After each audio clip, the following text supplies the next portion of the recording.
Hello everyone and welcome again to Jason's in the House. I'm your host Jason Parisella, a realtor with Keller Williams Realty here in Beverly. And our guest today is Jerry Parisella, actually my cousin. And he is an attorney with Tinty, Grover and Fry over in Salem. And he's also our state representative for the city of Beverly. Welcome Jerry, it's a pleasure to have you on the show. Great, thanks to be here. Thanks I know I've had you a few other times in the past. I think the last time was maybe 3 years ago. I think so, when I first got before in you office. before you got elected, what year was it? 2010. 2010. And got sworn in 2011. And you're actually, there's an election coming up in November. Right, so there'll be a primary in September and the general election in November. Excellent. Right. So this will be a second term. So I'm hoping to get in again, for another term. So I thought today at this show we'd focus more on the state rep, your role as a state representative, maybe a little bit, maybe a few legal questions, but in how it relates to Beverly, home values. There's some projects going on in Beverly that most of us have heard about, and how it kind of affects everybody in the city and their home values and how it directly relates to real estate. So one of the big things that is happening, and I actually there was an article in today's paper about the parking garage. Can you give us an update on the garage? What the article had mentioned was one of the things that there's been delays and an increase in cost. Kind of talk a little bit about that. Does it affect really anything, and how does that benefit Beverly, the parking garage? Yeah, so the MBTA is building a parking garage, as you know, near the depot, and it'll hold 500 cars. It's really needed. Beverly is one of the busiest train stops in the entire state. We get about 2,400 people a day that take commuter rail from Beverly. We have 5 train stops, and the depot is the busiest. So it's really needed, and the state saw that. They were hoping to open in December, but it's been a really tough winter, so that's caused delays with construction. Anybody working outside this winter realizes how tough it was. And there's been also some contaminated soil that had to be removed from the site. But we're hoping by perhaps late May, early summer, it'll be open. And I think that'll be a real boon to the downtown. Gives the opportunity for people to have parking, like I said, 500 spots. And that'll also open up parking on the streets for other folks. And I think that'll tie in with a project that's going to be happening on Rantoul Street, where the state is going to invest money to basically redo the entire Route 1A from near the Beverly-Salem Bridge all the way up to the Memorial School. And that's going to be about a $15 to $20 million project. So the parking garage is a roughly $30 to $35 million project. Mostly paid for with state money. The city of Beverly is kicking in $500,000, but all the rest is state and federal money. And I think the Department of Transportation realized that Beverly is such an important transportation hub, so they have invested that money into that area. And I think you've seen private businesses like Windover see that this is good for business and good for housing, because they've built apartment houses in that area.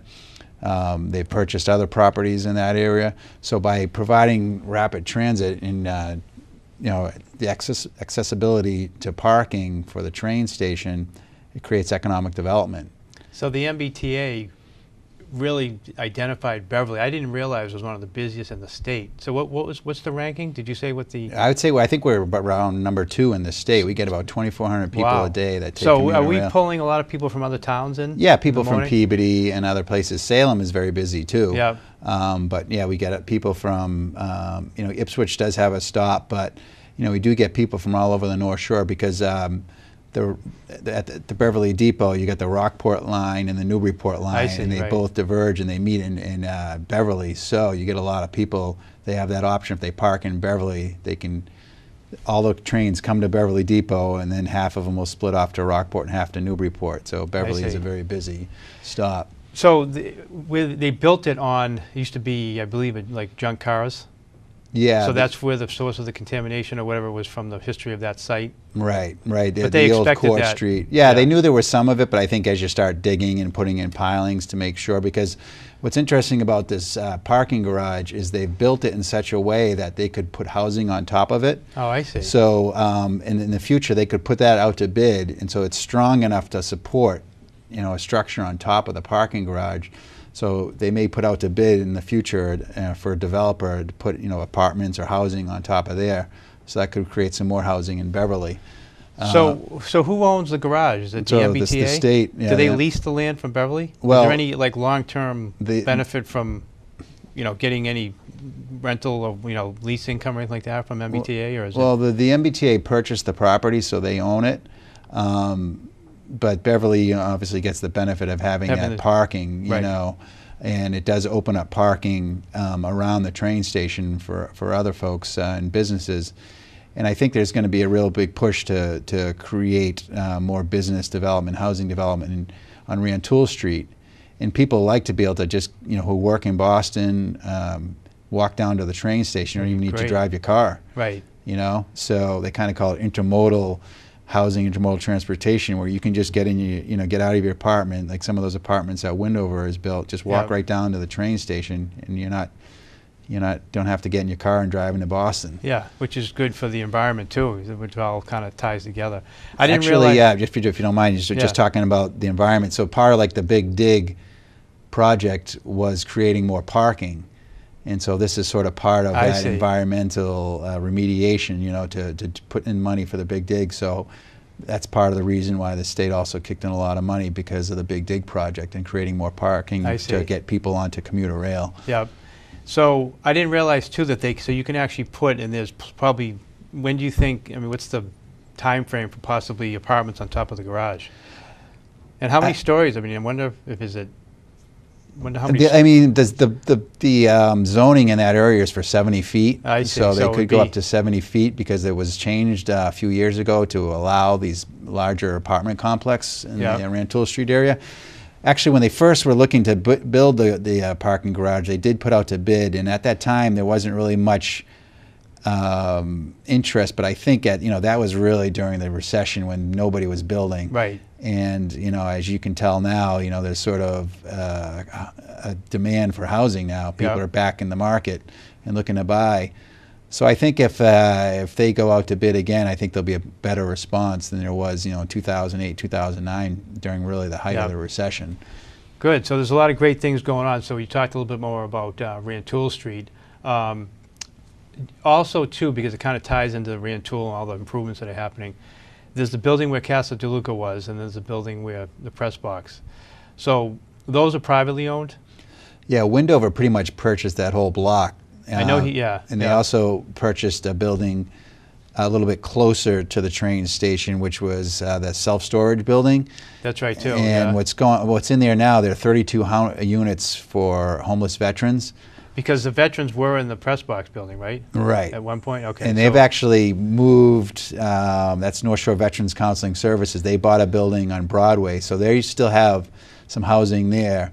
And then we've got this new project that Windover built. So there's 32 units of veteran housing there. So Beverly's been really supportive of homeless folks with the River House and with this project. But it's, the veterans, their unemployment rate and their homelessness rate is actually higher than the average population. So there's a significant need for housing for veterans, and that place got filled right up. Is there any more? Are there any more storage units there? Or are they all? It's all apartments now. Wow. They're essentially mostly like single-unit apartments. I see. For veterans, and they have counselors on site to help veterans out. So they provide services there as well. And part of the financing for that was Windover got some historical tax credits.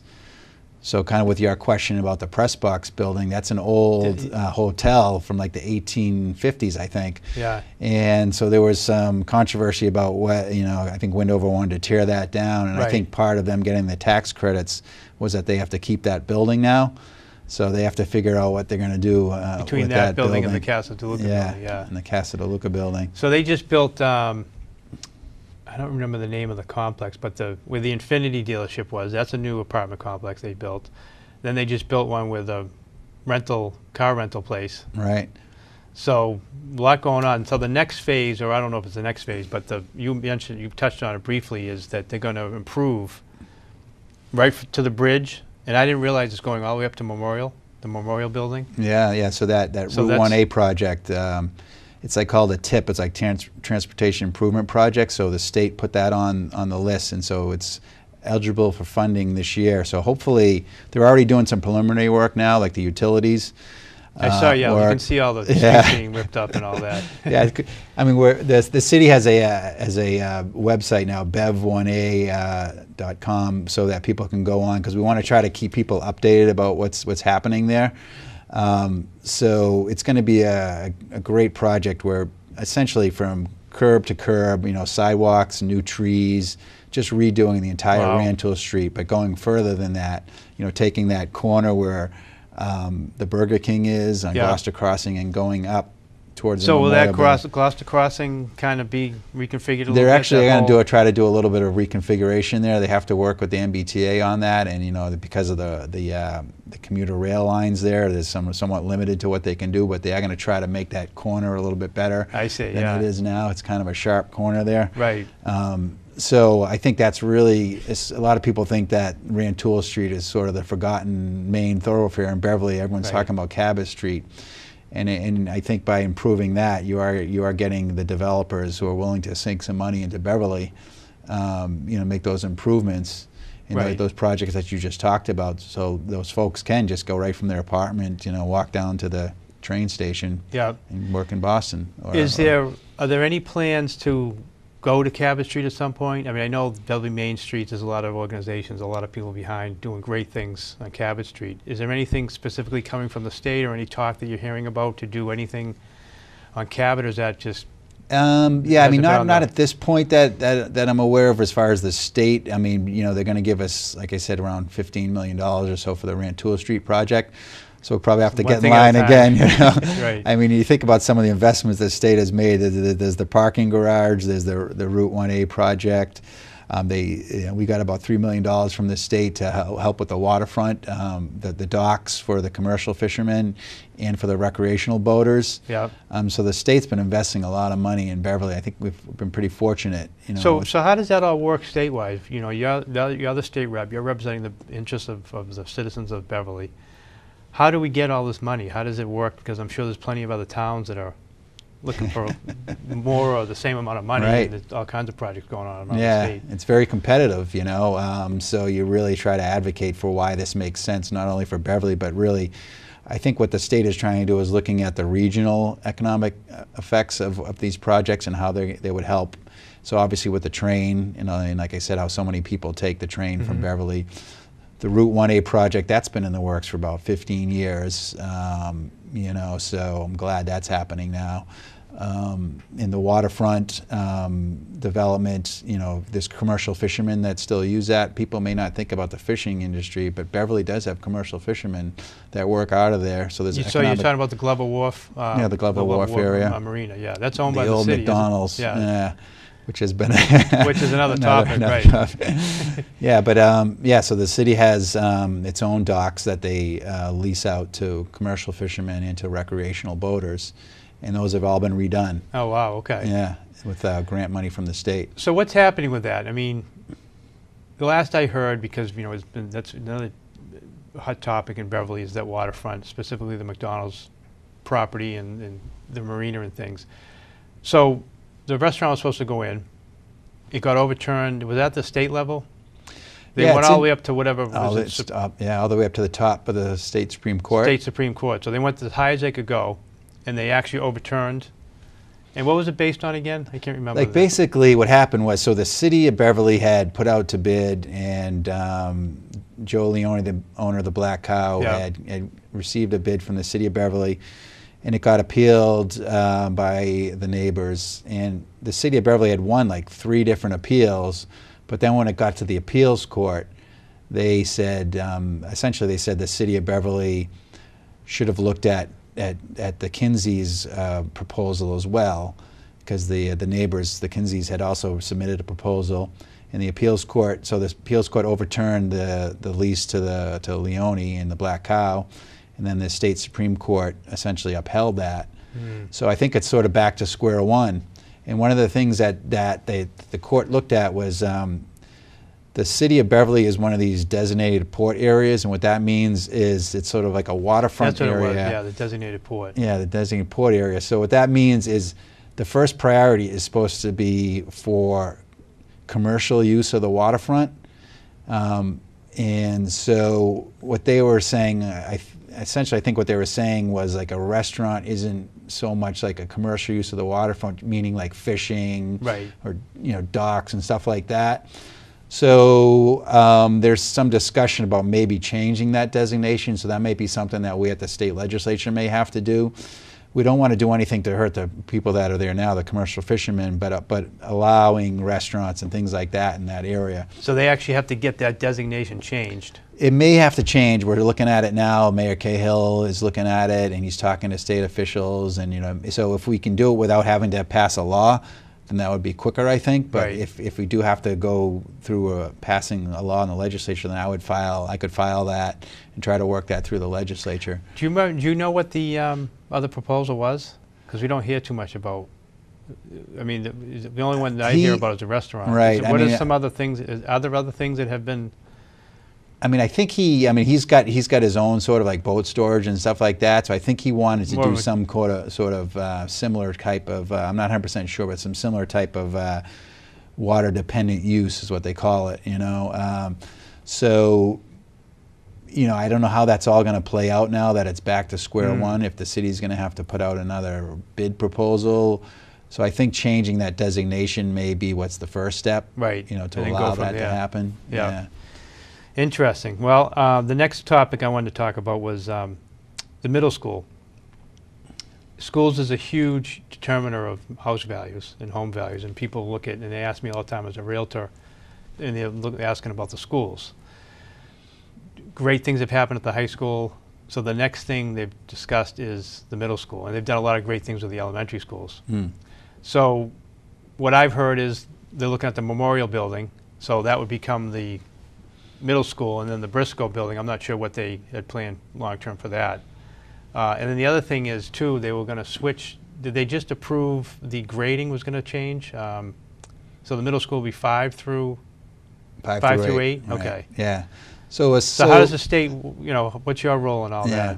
So a couple things. Well, first of all, like Steve Grossman, who's the treasurer of the state of Massachusetts, the Commonwealth, he's the chairman of the Massachusetts School Building Authority. So they're the folks that help pay for these projects. So I've had him come to Beverly a couple times. First, I gave him a tour of the new high school and said, hey, look, this is what the state's money built, because it's a real gem, and a lot of people have talked about how great it came out. And you talk to the principal, you talk to the teachers, they're saying it's really made an impact on the education of the students there.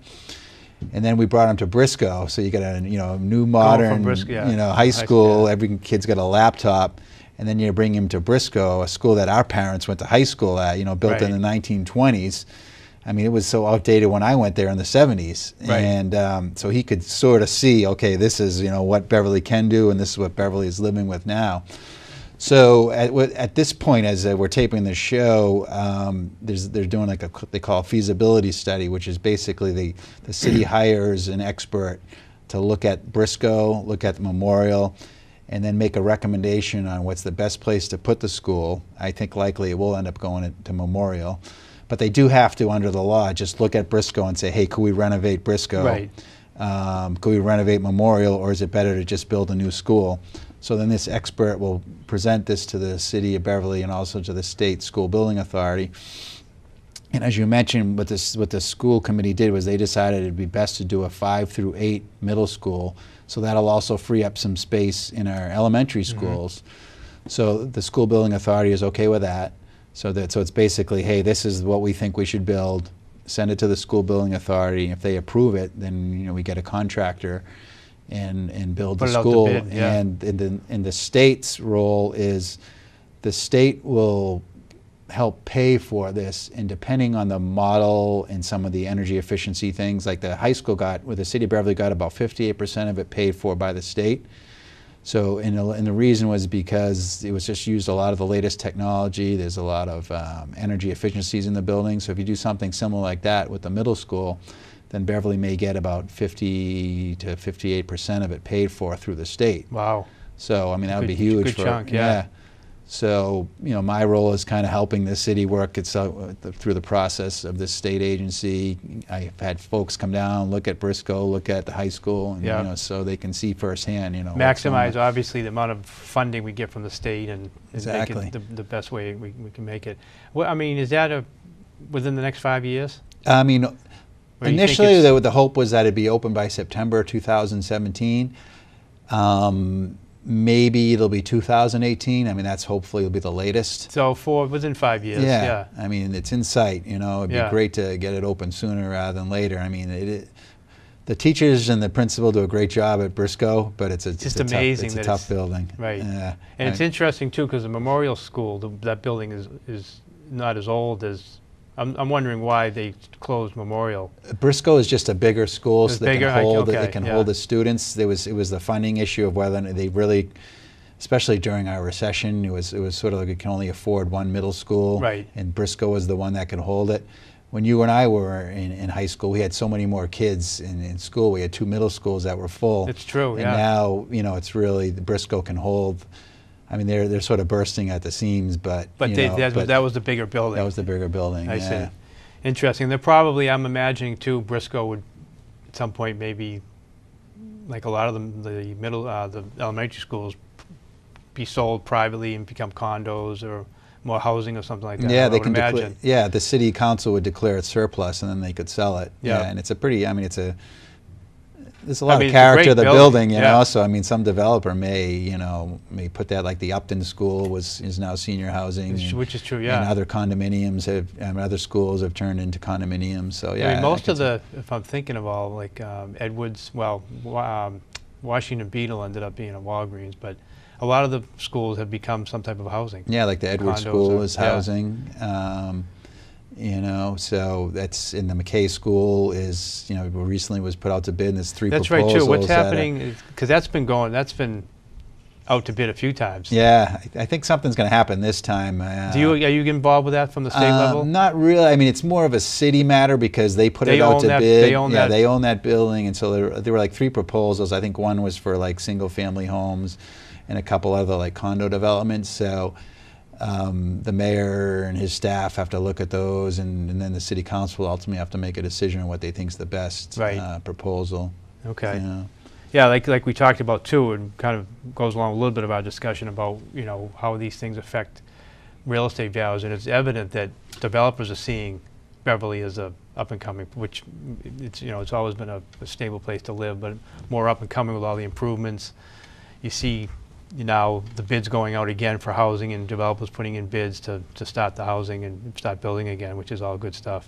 Yeah, I mean, I think really, as you mentioned, you know, people are always asking you about the school systems, Right. and then the high school. I think a lot of kids, you know, I'm talking to folks there, kids who may have gone to Bishop Fenwick or the prep are staying in Beverly now. Mhm. You know, so, and because of the high school and the quality of education that they're getting there, and then with the new middle school, you know, I think that'll just help home values. Oh, absolutely. Even more so. That'll be the next Yeah. good thing that's going to happen. Yeah. One thing I did want to talk about too was kind of get off topic with Beverly a little bit. Flood insurance, because we are a coastal town, coastal city. I've heard so many things about flood insurance, and one of the things I'm hearing the most as a realtor is the cost of flood insurance is exorbitant, and it was subsidized somehow from the federal level, I believe, and I think the state's involved. Can you give us an update on what's happening with flood insurance? Because Yep. we've had issues where we can't close on these houses I know. because of the flood insurance. And the other thing is they're changing the floodplains. So some of these houses that you wouldn't even think that would require flood insurance now Right.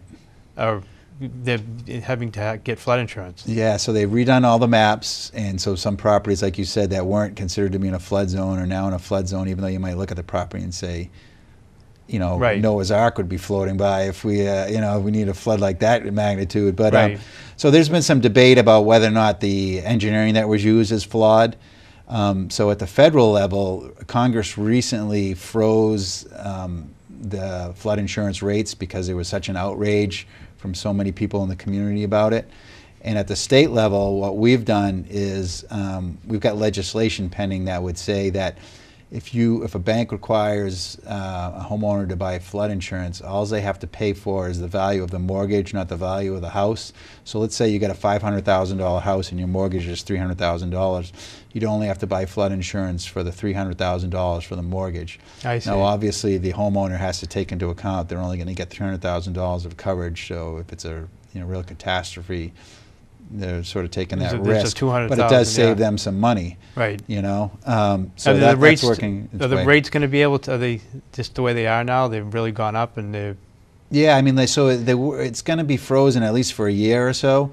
But the problem with the reason that this change happened was because the flood insurance program at the federal level is so in debt. Yeah, there was something. It's really in debt. I mean, especially with like They Hurricane basically Sandy. they were trying to just eliminate it, right? What they were trying to do is saying it should be self-sufficient because there are subsidies from the federal government, and so it's got a huge debt, you know, billions of dollars in debt. So the legislation that caused all this uproar was basically saying it's got to be self-sufficient. Right.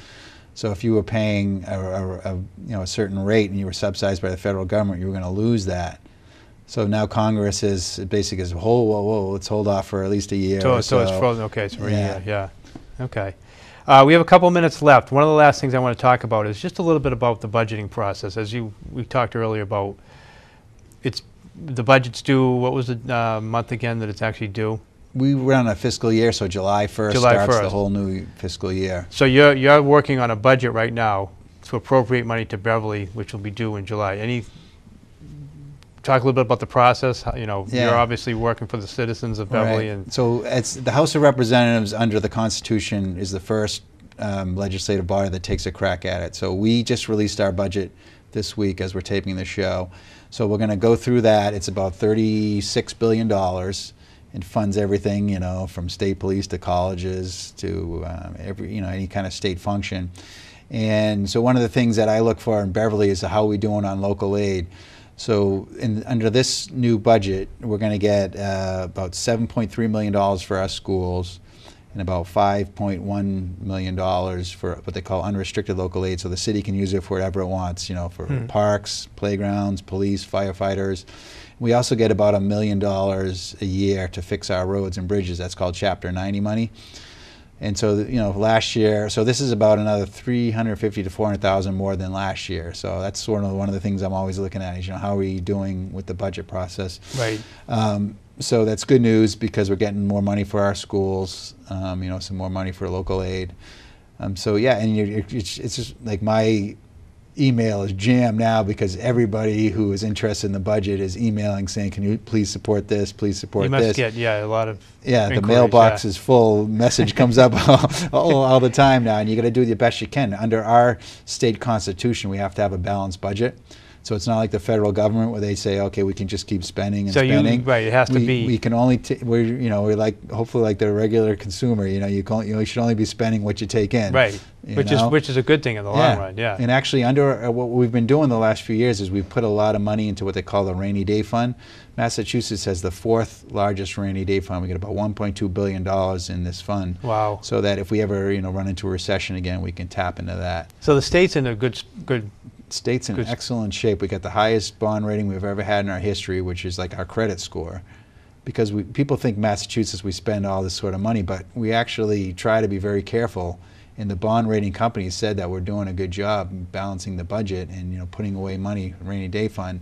So it'd be like if you were trying to buy a house and the bank looks at your credit score and looks at, oh geez, you've been saving money and you got money in the bank.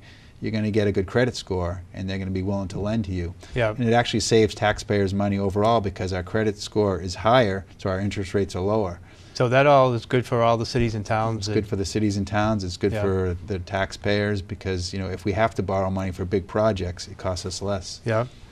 Excellent. So we're pretty much out of time for today, and just wanted to, as I normally do, how do people contact you if they have further questions? I'm sure you're not getting enough emails. So.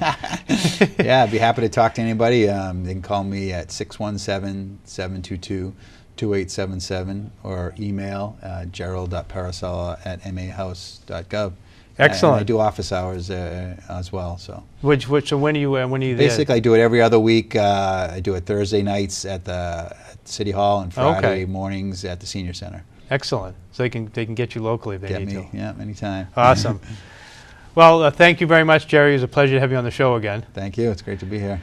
And thank you all again for watching Jason's in the House. We really appreciate it. And certainly we thank BevCam for all their help and support. And if you have any questions for me, feel free to give me a call at 978-927-6030.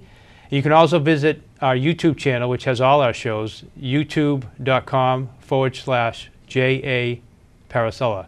See you next time. Thank you.